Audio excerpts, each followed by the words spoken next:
പത്തനംതിട്ട മെഴുവേലിയിൽ നവജാത ശിശുവിനെ ചേമ്പിലയിൽ പൊതിഞ്ഞ് മരിച്ച നിലയിൽ കണ്ടെത്തിയ സംഭവത്തിൽ അമ്മയെ പോലീസ് അറസ്റ്റ് ചെയ്ത് തെളിവെടുപ്പിനെത്തിച്ചു. അവിവാഹിതയായ 21-കാരിയായ അമ്മയെയാണ് പോലീസ് അറസ്റ്റ് ചെയ്തത്. വീട്ടിൽ മുറിയിൽ പ്രസവിച്ച ശേഷം കുഞ്ഞിനെ പുറത്തേക്ക് വലിച്ചെറിഞ്ഞപ്പോൾ തലയിടിച്ച് മരിച്ചെന്നാണ് പോലീസ് കണ്ടെത്തൽ. അമ്മയ്ക്കെതിരെ കൊലക്കുറ്റം ചുമത്തിയ പോലീസ് ചെങ്ങന്നൂരിലെ സ്വകാര്യ ആശുപത്രിയിൽ ചികിത്സയിലായിരുന്ന യുവതിയെ ആശുപത്രി വിട്ട ഉടൻ അറസ്റ്റ് ചെയ്ത് തെളിവെടുപ്പിന് വീട്ടിൽ എത്തിക്കുകയായിരുന്നു.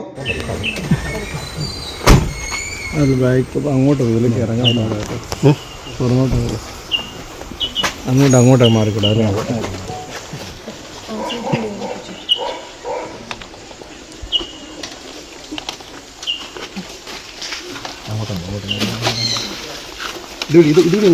അവിടെ കയറാൻ പാടില്ല.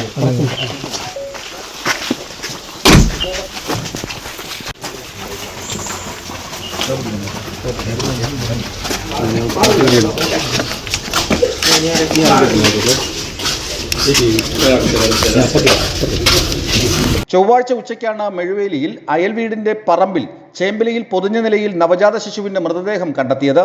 തലക്കേറ്റ ക്ഷതമാണ് മരണകാരണമെന്ന് കോട്ടയം മെഡിക്കൽ കോളേജിൽ നടന്ന പോസ്റ്റ്മോർട്ടത്തിൽ വ്യക്തമായിരുന്നു.